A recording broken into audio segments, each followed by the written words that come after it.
Na kwa sababu ya uwanja huu na Sofapaka kuja hapa, tutakuwa tumefaidika sana.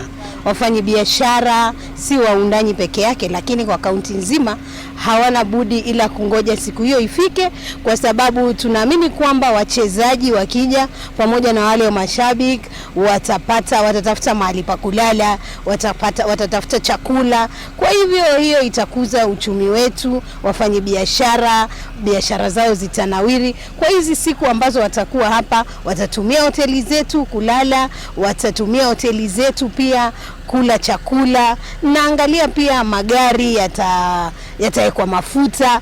Pia tukiangalia wachezaji pia mafans wataenda kwa salons zetu, wataenda kwa vinyozi, na tunafurahi, tunashukuru ni kwa sababu biashara za hapa kwetu zitanawiri.